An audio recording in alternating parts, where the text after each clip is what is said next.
in there, but that was just my own little ad lib. There The you go. actual title is Make Up to Break Up. It is a phenomenal book.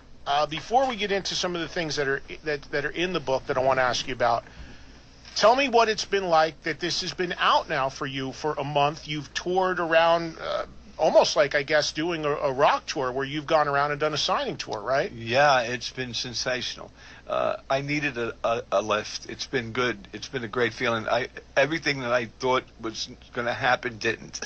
Like a lot of things I thought after writing this was going to be a lot of bad things. These things. What were your biggest concerns? What did you think negatively was going to happen? Getting sued. And then I mean that, and I sat with Scribner, who's the biggest, and they said That's your publisher. Yeah, and they're like, bring it on. We've got a whole department for that. There's nothing you. But that's a serious thing that you have to make sure that, I mean, that the publisher, whoever that falls on, to make sure that what you're writing couldn't be an issue, right? Absolutely. We sat with, they have an attorney that sits with and went through the book with me, page by page. He must have been like, whoa, what a life you've had. He must have been like, how are you still alive, dude? Well, yeah, it was like God sitting across from me, I guess he figured. But, yeah, they go through that, and they went through this and that and said, this is good, this isn't good. I have at least 3 more books I left out that I couldn't print, put the stuff in it. There was so much stuff for the 481 pages I got in there. But you go through that, and the tour's been dynamite. I've never seen such love from Kiss fans. Kiss, the band, the real band, the original group, the 4 of us guys when we were together, and myself. There's such loyal Peter Criss fans.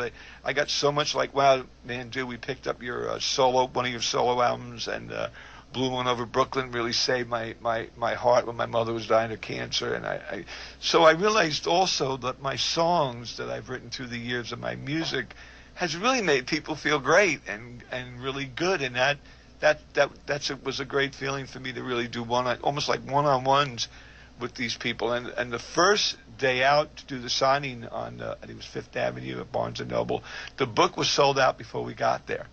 That felt, Ed, like holy mackerel, like playing the Garden again, because this has been a long dream for me to write this book. It's been a long time in the works. The reunion and all that was probably a blessing, because that's what made this book have what it has today. And it's been dynamite. We've been to Chicago, we've been to Phoenix, and it's been like a rock tour, and it's been draining, but it's been draining in a great way. And now it's pretty much down. I'll see you tonight, which is always a thrill. And next week I'm doing Rockline, and then enjoying the holidays. And I just can't believe the response I've been getting from this. Of course, there's been yay and nay, and of course there's been a lot of other stuff.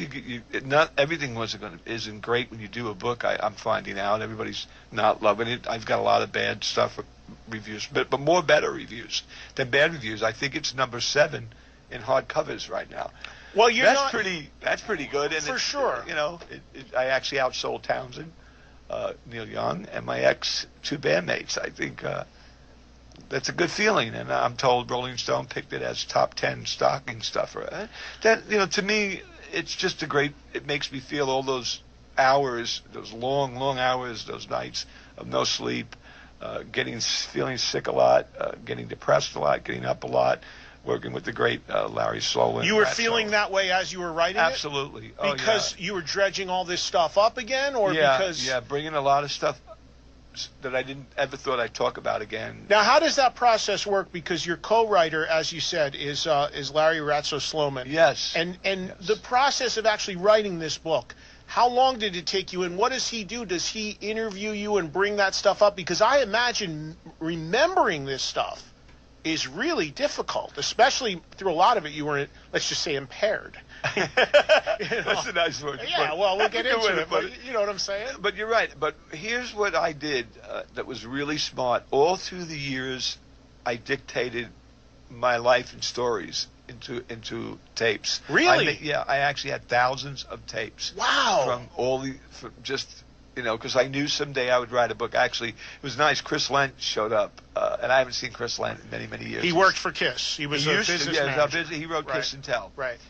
And I loved him. He was a great guy. He's godfather of my daughter. And he said, boy, I remember when you were like, I just met you. You said, someday I'm going to write the book of all books about this band I'm in. And And he, him showing up and telling me that made me feel like $1 million. What year did you start with the recorder? 86. Okay, so you didn't have it back in the beginning of the band, because I mean that kind of technology wouldn't even have been really easy. But I wrote notes. I wrote a lot of notes, and a book I have home, a lot of little stories that would happen at night. That's smart. I didn't want to forget them. But Ace and I, our pranks, some of our crazy stuff we did. I knew I was crazy, and when you're crazy on drugs and drinking and all, you forget.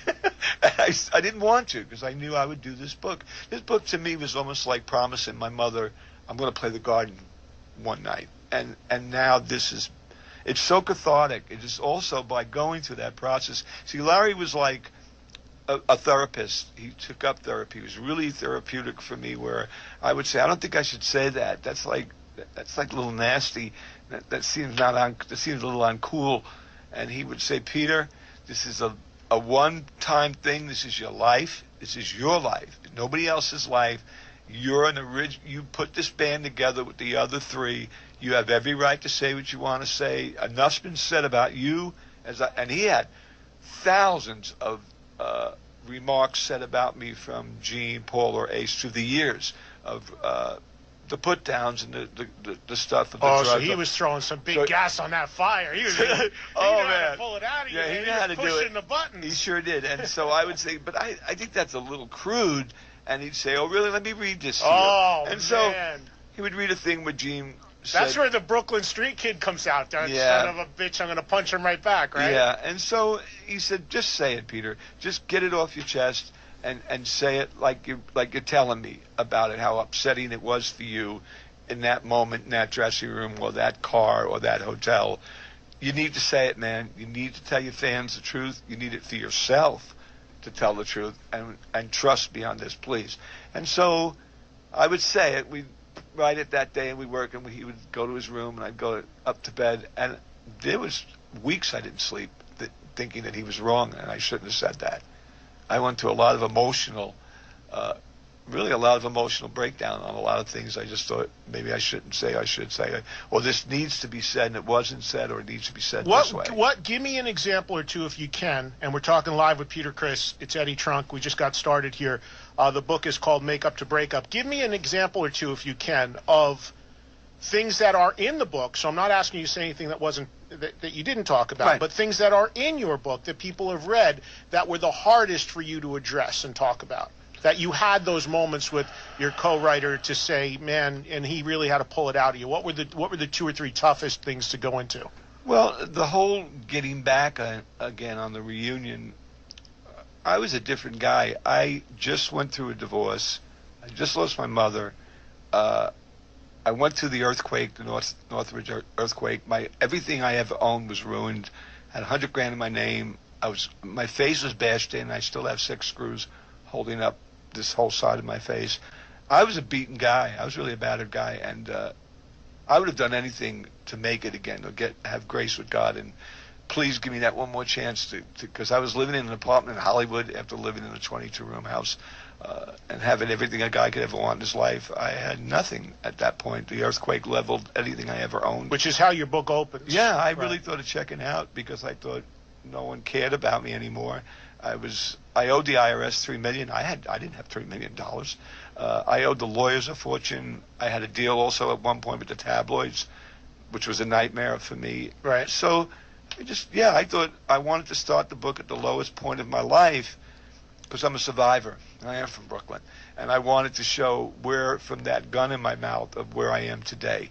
And it takes you there, and it goes to there. And a lot of the stuff was getting back and then reading papers that would come onto my door during the reunion that Gene would basically say, Peter is a drug addict, he's a madman, he did this, he did that, he did this. And he threw me in the boat a lot with Ace. A lot of times it was Ace and Peter, Peter and Ace, which it always was in the earlier days because we gravitated together. Well, I think other. As Kiss fans and I can speak myself as a Kiss fan, I think that it was the way it was always positioned. It always felt like when the band was with its original lineup that there was Gene and Paul, the serious business heads of the band, and then there were the rock and rollers and the crazy two that stuck together and hung, and you and him. You think that's a misconception, or was it really like that? No, it was really like that. Ace and I loved to party. That's no secret. We were both street guys. We both grew up with the attitude